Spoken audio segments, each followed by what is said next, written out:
Hey guys, so I wanted to do a little video on a Rivnut gun that I had bought off Amazon, and these are the stainless steel Rivnuts. You can buy aluminum ones just depending on what you're doing. I prefer the stainless ones over the aluminum ones. They're a little more sturdy.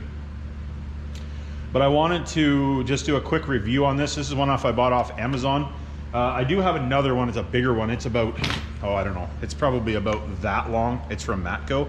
The issue with it was, and I didn't realize this when I bought it, I bought it and I used it, so that's fine. I used it for, I was doing M10s, so bigger ones.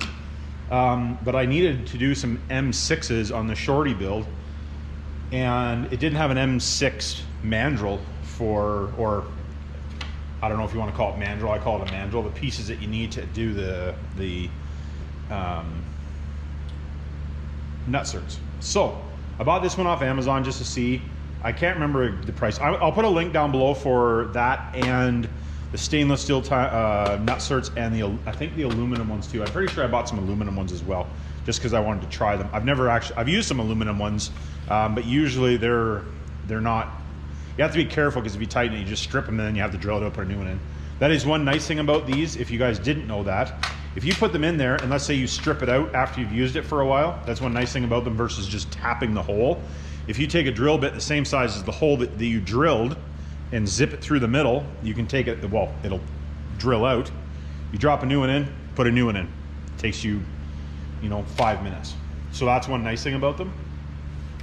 But this, I've used it a couple times, and it actually works pretty good. Like if you were using it every day, okay, I could see maybe spending more money on one, but for what most people are going to use it for, this, I think it was like 60 bucks or something like that. It wasn't very expensive. So basically, just so you guys have never used one before, actually let me grab a bigger one just to be easier for the camera to see. These are the pieces that you change. So this threads down inside the tool, and then this threads on top of there. So just so you know. And then to get this out of there, this thing is spring loaded. Hopefully you'll be able to see that. This piece is spring loaded inside there. And what you do is just pull that spring loaded back, and then you can pull that out and then put it back in again. Actually, what I'm going to do is I'm going to pull this one out. This one's the 6mm. That's probably one of the most common ones I'm going to use. We will put the 6mm, and it comes with these nice little containers so you can put the nutserts or the tool back in so you don't lose it.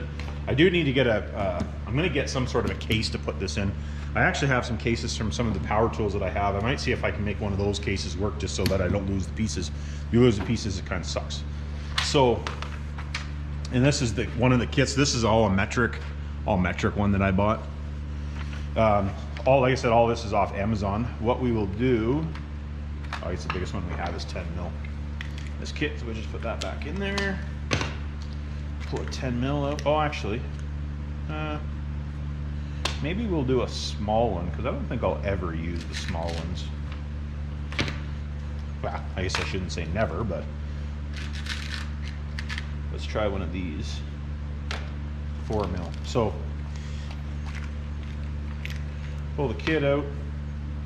These are super small, but anyways, you just pull that mandrel back again, like that spring-loaded piece. Yeah, you can see it better now, right? Put that in there, and basically it just makes it so you don't have to tighten it very much. You just get the flat spots lined up, and then it slips over top, and then it can't turn out. That's the reason for it. So that's kind of, it's nice as far as that goes. And then this piece just goes over top of that. So then what you do is you wind your nutsert on top, and then you can put your set your stroke up on there, and then if you look at it, hopefully you guys will be able to see that. I'll try to zoom in, and all it does is just go bleh on it, and it just pinches it in there. And then to take it out, you just turn this, and it'll pull out. I'll show you the difference between. So it just crimps it. For you guys that have never seen it, oh no, I'm back. Lots of you guys have probably done this before, but for the guys that haven't, so if you look at that one, then that's what it looks like before it crushes. So it just adds pressure so it doesn't spin in there. So pretty simple little things, but you know, like if it's something that you've never had, or if you're doing this type of stuff, I personally really like them because they're something that can save you a lot of time for a little bit of money. That's how I look at it. You know, for the, let's say $100, if you buy a kit like this in metric and a kit like this in standard, depending on what you're using. I usually use whatever's native to the vehicle. So if it's, you know, if the vehicle's all standard, I'll use standard. If the vehicle's all metric, I'll use metric.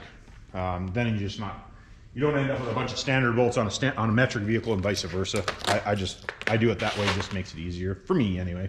You can do it however you want, but something else that I usually do too is when I'm putting the cert in, I take any sort of, whoops, can't hold on to stuff apparently. I take Loctite, Permatex, whatever, this one's actually Loctite brand, and I put it around here. And the reason that I do that is so when you drill a hole through it, you know, most guys don't paint it after they drill a hole through it, and I don't want it to rust. So I put this on there around, all the way around, just a little bit, all the way around, put it in there and lock it down, and then you don't have to worry about it rusting because it seals the bare metal. Myself personally, that's how I do it. You could put anti-seize on it, I guess, if you wanted to, or whatever. I just use a little bit of Loctite, and you know, it doesn't hurt to have a little bit extra strength there to keep it from spinning. I've never had one, wow, I shouldn't say never had one, but usually they don't spin. I have had some spin. But anyways, like, subscribe, hit me down in the comments, and if you guys like me doing the reviews of stuff that I personally use or buy, you know, like lots of times I'm no different than you guys. You know, I buy stuff that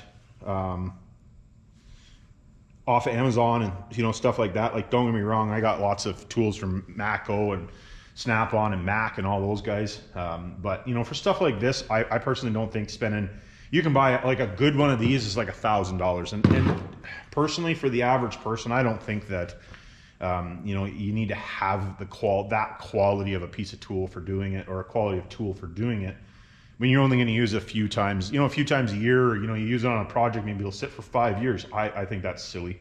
Myself personally, anyway. You could buy better certs if you wanted to. These ones aren't like super high quality certs, but completely up to you.